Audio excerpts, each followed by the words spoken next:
The algorithms have actually taught us that the first 5 seconds is the most important part of any completely. video. So now we can actually say, you know, the algorithms actually can tell you how you should structure content. And so we've learned like the first 5 seconds is when you actually do need to give people the value prop, and so you can't delay it to the end. And this ad is a great example of like an ad that would work on YouTube, because the very first 5 seconds is like, here's our value prop, right? And everything after that is like reinforcing that value prop.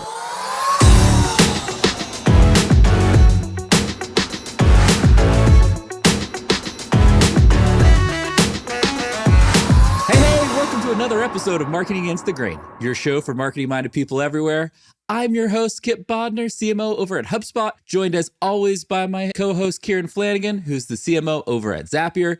And we have a fun show today. We are going to do an 80s ads reaction show. So Kieran and I do not know the ads we are about to see. Producer Darren has pulled some ads from the 1980s, and we are going to break down what is timeless about them, what we can all learn from this golden era of TV commercial marketing, what is completely outdated, and have some good laughs about them. And you're going to get our unbridled reactions. We have no idea what these ads are, so there's probably going to be a lot of laughs, a lot of jokes. We're excited about it. Kieran, like, what better way to spend like 45 minutes than to looking at some weird ads from the 80s? All right, Darren, give us ad number 1. All right. Roll the tape. All right. Yeah, roll the YouTube. Here we go. I love Here we go. rich, whole wheat goodness. He's gonna be American. But the delicious frosted side makes the rich kid in me open wide. Wait, what is it? Delicious shredded wheat helps keep Frosted you on the toes. mini The little wheats. ballerina in me thinks the taste steals the show. Kellogg's Mini Wheats, wholesome shredded wheat for the adult in you, great taste for the kid in you, so they're delicious and nutritious. The whole grain wheat really packs a crunch, but the delicious taste gives it just the right punch.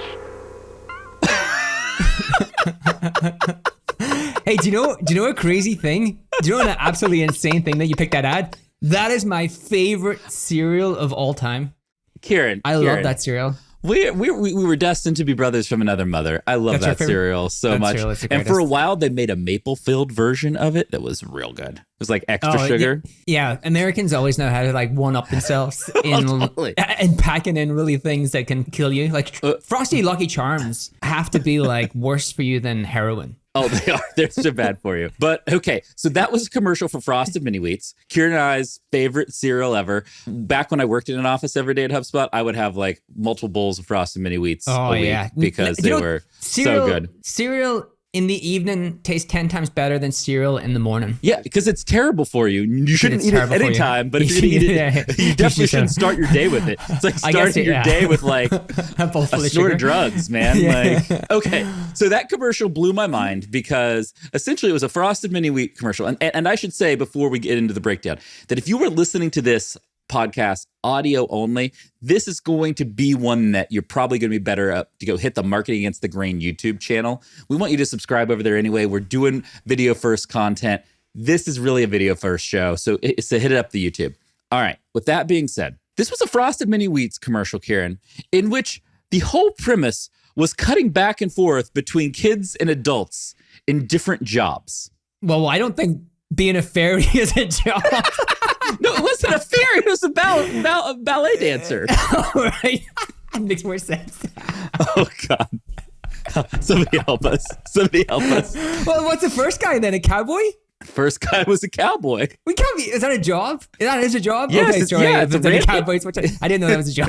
The Cowboys are going to come after you in the YouTube We don't have comments now. cowboys in Ireland. This is the problem with me trying to do like US ads. I did not grow up in these ads. I get the whole like, you know, the cool thing about this is it's pretty clever that it's marketed to adults because it's marketed to adults and for adults who actually eat the thing. Yeah. The cereal, like most cereals would be marketed to kids, but this was actually cool that it was marketed to the adults. Well, so it was marketed to both, and that's the genius. If we want to go into like, what is the timeless marketing advice? They found a value prop that really worked for both audiences that they're trying to serve, and they hit that in one spot, which was like, hey, this is wholesome wheat for adults, and then sugar on the other side for the kid in you, right? And so it's marketed to the adults, that's cool. but I didn't also pick that up. kind of like hits the kids as well. Ignore all the sugar on top. Just think Yeah, about what they're hoping is that like parents will buy this and they'll eat it and the kids eat it, and so they'll consume more and they'll subsequently buy more boxes of cereal on a monthly, yearly basis, right? And so I think that parts of it holds up super well. I think that kind of targeting, and super clear, like, why. That why was super clear. It was, oh, whole wheat and sweet. That was it. Like, that was the whole why. It was awesome. The bad is, man, the cuts and editing in this commercial are real bad.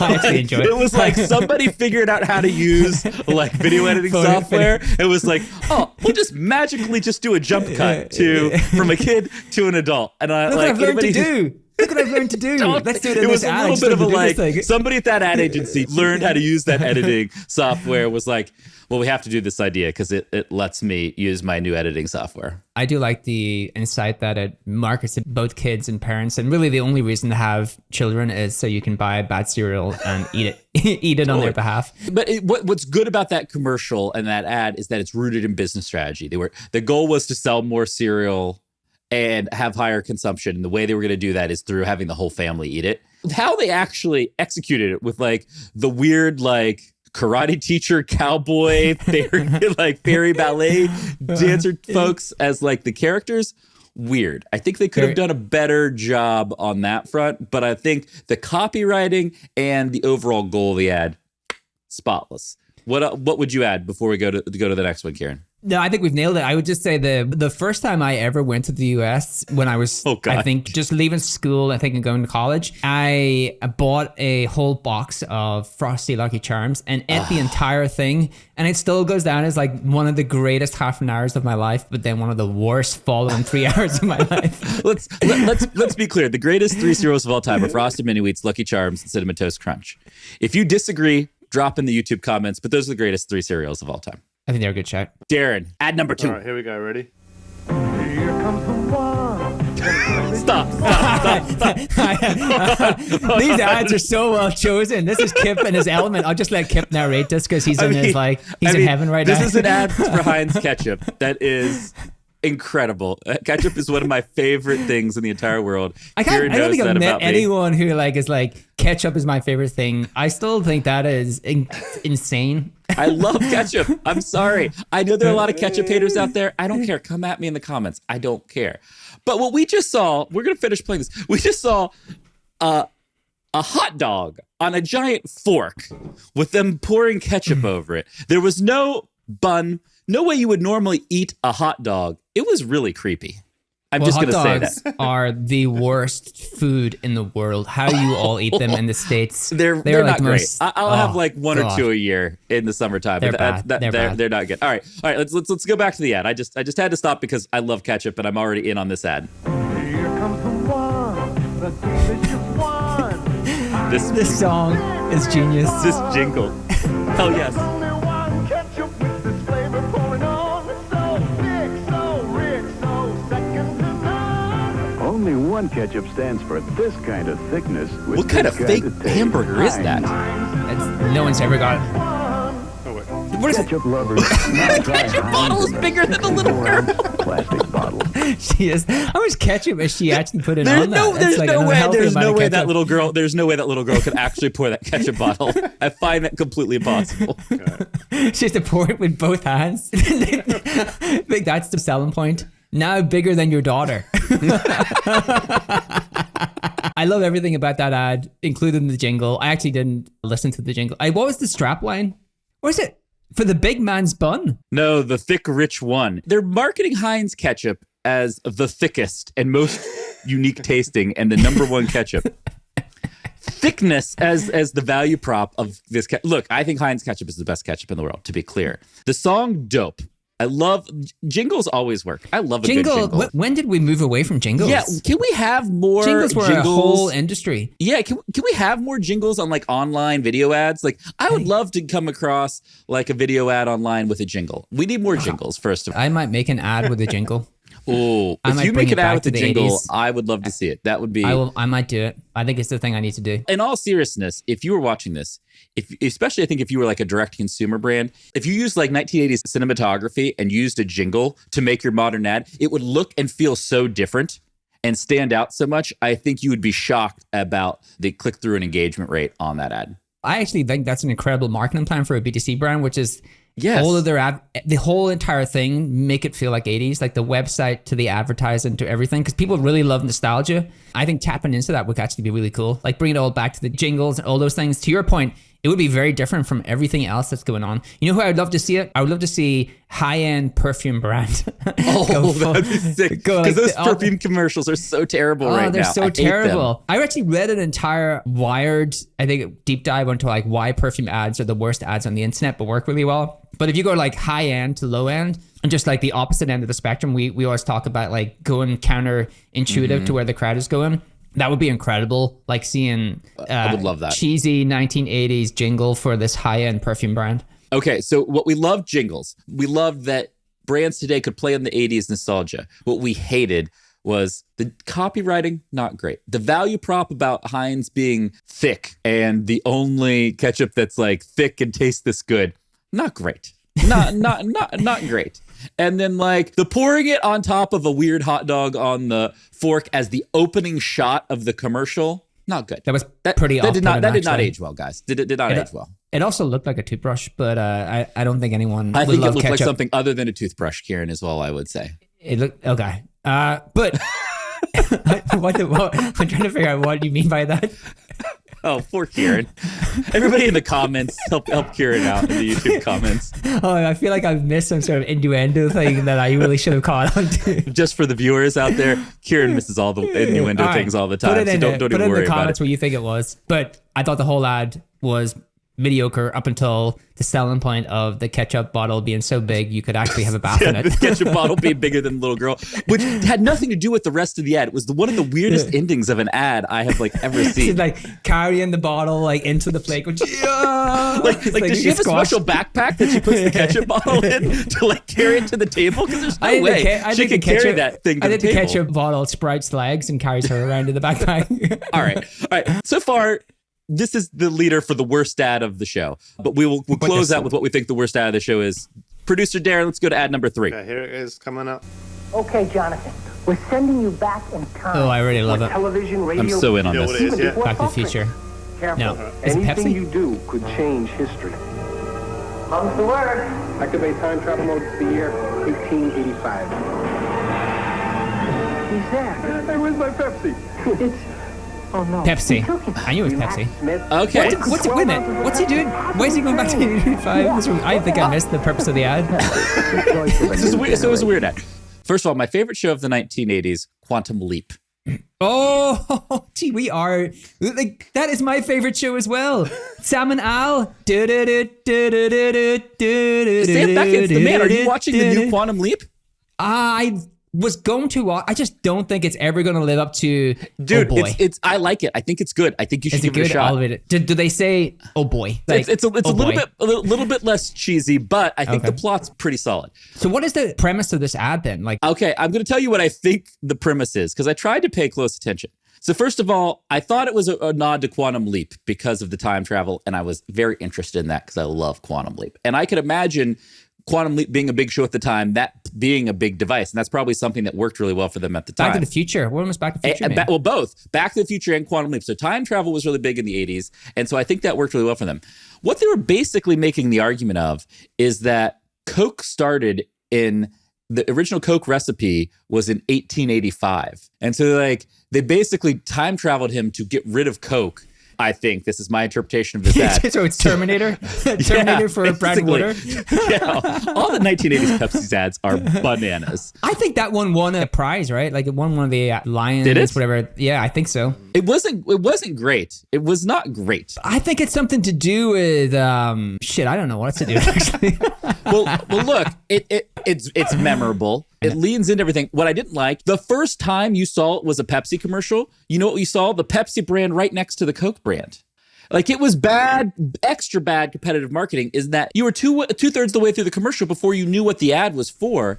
And then the second I saw product, I wasn't sure if it was a Pepsi ad or a Coke ad for a couple seconds. We've done a whole episode on this. Pepsi are the ultimate challenger brand. Their whole advertising is against a challenger. We had on Christopher Locken, and we talked a lot about Pepsi as a challenger brand. He thought that was an awful idea Strategy. because you're very, very similar to because you advertise your competitor. I actually do not agree with that because one of the things it actually does is it basically pulls you up to where your competitor is in some ways. And it also helps people to understand the value of your product through the lens of competitor. So if like, oh, you truly understand what Coke is. Maybe Coke is like not a great example because it's just brand water, but like you understand what that brand does. So then you can more easily understand what your competitor does or the competitor brand does. You don't really have to explain what you do to the audience. You just have to explain why you're better because you've put yourself against this brand. Everyone understands who this brand is. And then you can kind of just focus on the parts that you're better. But then again, I guess if we look at the results, Pepsi has not made much of a dent against Coke. It didn't really work. So I think you're basically admitting you're wrong, which is great. Yeah, so I've argued against myself. Great job. Great job. You come all the way back around. All right, so to close out on this ad, we love the play on the trend of the time around time travel. We thought that was really good. Plug into internet culture. We had Trung on the show. If you want to learn how to actually plug internet culture into your marketing, you need to watch that show. Yeah, the Trung fan episode. Go check that out. But there's a lot of things I disliked about that ad. I hated that it took so long to figure out what the product was without like a great hook. Like I didn't think that the time travel thing was so interesting that I could get past like not knowing what the product was, you know? And I think the lesson to be learned from here is great ads, the attention span, especially today, are so short. You got to get that product in the first couple seconds of the ad with the story you're telling. And if you can't get that product in up front, I think you're going to lose people and you're going to see the returns of your ad spend and your creative really diminish over time. Yeah, I agree. I really did not like that ad the more I actually think about it. All right. We got a couple more ads we got to get through. Producer Darren. Table for two. Oh, I already know what this one is. Something in our This smoking is area, Philly. Ferrero Rocher, right? How'd you know she smoked? Ferrero Rocher? Oh, no, it's not. Tobacco stains give smokers away. Not when you brush every day with Topol. Topol Smoker's toothpaste with fluoride safely removes newly deposited tobacco particles and helps Oh, God, like, clean well, away stains. they're narrowing in on an exact use case. Non-smoking area. No, we smoke. But your teeth, so clean. Topol. You smoke. You smoke. You don't have horrible brown teeth. Wow, you must have good toothpaste. This would be amazing. Topol. First of all, there's a reason this toothpaste does not exist anymore. Literally never heard of it. And the fact that this toothpaste brand existed just to market to cigarette smokers is bananas. I do like that, right? Because like, how do you differentiate in that? Like that must be one of the hardest products to create an ad for because every product is the exact same and there's about 1,000 different brands. And so at least they picked a real specific customer segment. They're like, hey, smokers, you tend to have bad breath and your teeth are horrible. Here's a toothpaste with a terrible name for you. But literally the opening 5 seconds of the ad was them offending all female smokers. Yeah. By like talking about her teeth. Yeah, alienate them. So do you not know? Yeah, that's a terrible marketing strategy. Alienating your customers. All right, you don't know anything about The Game. Have you ever read the book The Game from the guy who knows everything about neurolinguistic programming? And there's this thing in Dayton that he teaches all these groups of nerds. It's an incredible book where you actually have to diss the person that you want to end up with and make them feel excluded from the group, and then you slowly give them compliments and bring them back in. So this is all psychological, Kip. They are going to offend their audience, and then they're going to compliment them, and then bring them back in and make them feel good about themselves. But hold on, the middle frames of that commercial were literally just toothpaste getting put on a toothbrush with the days of the week. They needed to remind people that you needed to brush your teeth every day. Yeah, because smokers are dumb. That was literally like a quarter of the ad. They've smoked so much, they don't even know the days of the week anymore. They're like, what day is it? I'm smoking myself to death here. And I love the way that they were all quite posh. Like only posh people actually really smoke. Yeah, and it's like, were they positioning that toothpaste for like the high-end smoking audience? Was really weird. I don't think the targeting of that... look, I'm with you that I like that they had a clear target audience. I like that a clear target audience. I think their target audience was too small. And I think that the ad creative didn't do a great job delivering the story because they wasted a lot of time on the like, you need to brush your teeth every day message, for example. I would have started that ad with what they ended at, which is like, oh, here, this way to the non-smoking section. No, I'm a smoker. Would have been that would have been a more interesting start to that ad than offending the lady who smokes and then reminding people that they need to brush their teeth every day. Yeah, I think one of the takeaways is like know who you're for, and I do think they do a good job of that. And this could be like one dude in his mother's basement making a toothbrush or a brand, toothpaste brand, and that audience is enough for him to sustain like a good lifestyle, right? So not in the 1980s. This was some big conglomerate sub product. Today, but that's maybe the case. Know your audience, clear value prop, offend them, and then make them feel better at the end. I think this ad had it all. It's one of my favorites. I'm all in on this ad. And then remind people, like, remind them of something very simplistic that they may have forgot, like the days of the week. I think so. It's got all of the right ingredients for an incredible ad. When you have to remind your audience to use your product, and that product is a life essential. If they just added a jingle, like use it on Monday, Tuesday, Wednesday, Thursday, Friday, why not about Saturday and Sunday? We'd have had all of the parts of an 80s ad in like one. It was it was the most 80s ad. That toothpaste ad was the most 80s ad. All right, I think we got one more 80s ad that producer Darren has found for us. I know, and he's going to end with something fire. So let's go. Excuse me. Did you know that Wendy's now has breakfast sandwiches for under $1? Anything you can buy what under is this guy doing? He's dying from buying Wendy's burgers for under €1. 3 start the day sandwiches at a special. They look good. You Americans are just insane. What are you? Anything you can buy for 99 cents that is a breakfast, like you need to be offended. What is the actor in this is so bad? Breakfast under $1. The guy at the start then is having a heart attack because he looks has like spent it. He's like clutching his chest. He's at like, the start of holy that ad. Oh, another 99 cent breakfast. I'm actually about to like have a heart attack here. I eat sausage and eggs every day on buttered toast, and I'm about to die. Is what I learned from the first 5 seconds of that ad. American value props are just incredible when it comes to fast food, which is it's so bad. The more badness you can pack in for the lower amount of cost is the real like selling point. Okay, clearly the best part of that entire ad was the dog. I didn't see the dog. Are you serious? You didn't see the dog? I do think the strapline, breakfast for under $1, I think that's pretty good. Good copywriting, super clear value prop. They had a dog. Look, dogs work. Where was the dog? Darren, can on the bed show us the beside dog? of him. Excuse me. Oh, I was too focused on I was feeling like this guy's actually going to die in an ad. I didn't see that. I actually didn't see the dog. He was on the bed beside of me, runs into the hallway while he's taking a shower and hurrying to get his breakfast sandwich, and then runs down to help him get out the door. The dog was in like the majority of the ad. Oh my God. What was I watching? I wonder if I was watching a different ad. Well, clearly you were. All right. So we agree that the message and the copywriting was really good and clear. The use of the dog, even though you didn't see it. Look, if you're out there and you have the opportunity to use an animal, people love animals. Animals and babies work. We have learned this. The internet has taught us this. Take that amazing learning and use animals in the internet. Use animals and babies. People like them generally. The actor in this commercial was the worst actor of any of the commercials we watched today. Like, he gets the Razzie for worst 1980s commercial actor on today's show. Like, to say he was overacting would be an insult to overactors. Like, he was just really bad. He had one job to eat a breakfast sandwich and make it look realistic, and he just couldn't do it. Well, it's true. But what I will also say about this ad, in contrast to that Pepsi ad that we watched a few minutes ago, they hit you with the message right off the top. Right. They get into the value prop. They get into the value prop in the product right off the top. It is super clear.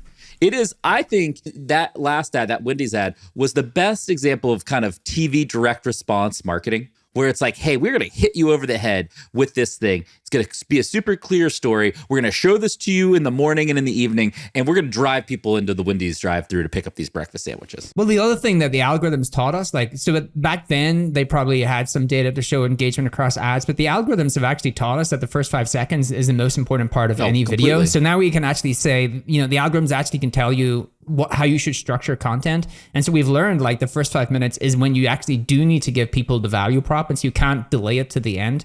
And this ad is a great example of like an ad that would work on YouTube, because the very first 5 seconds is like, here's our value prop, right? And everything after that is like reinforcing that value prop, and then it ends with the value prop again. So that is like a very well structured direct response ad. Yeah, and they're clear on the cost, they're clear on the value, they're clear on what the product is and why it's good. Like, I actually think that might be sadly, worst acting might be the best ad of the day. I think it's the most well structured ad of the day.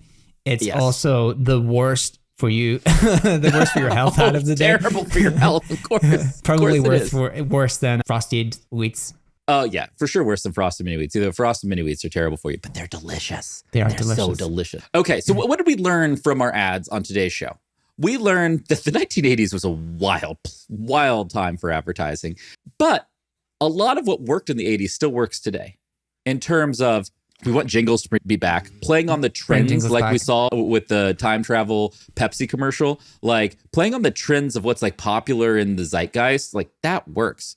We saw on the Wendy's commercial, like you can still do really good direct response video just like that. Getting to the value prop really clearly, hitting that message consistently through the ad, being upfront with the product, like that is really valuable. And those things still work and work in a really meaningful way. Great direct response ad and the formula behind them will work across time. As long as humans are humans, they are like programmed for how humans internalize information.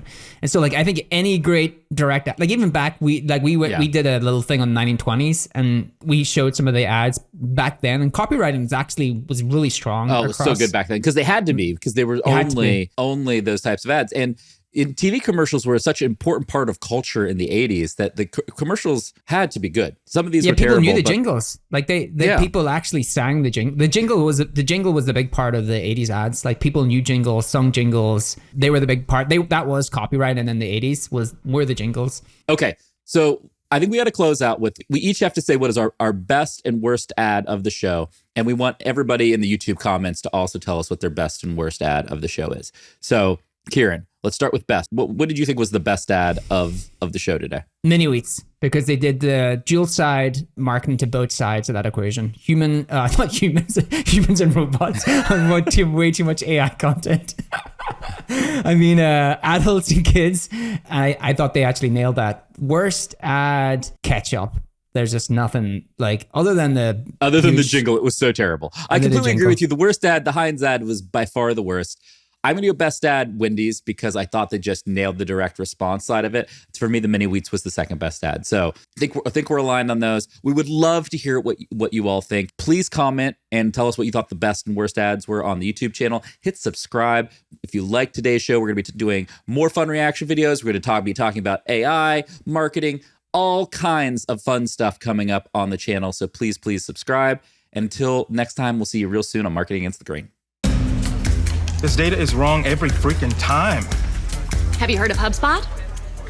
HubSpot is a CRM platform where everything is fully integrated. Whoa, I can see the client's whole history, calls, support tickets, emails, and here's a task from 3 days ago I totally missed. HubSpot. Grow better.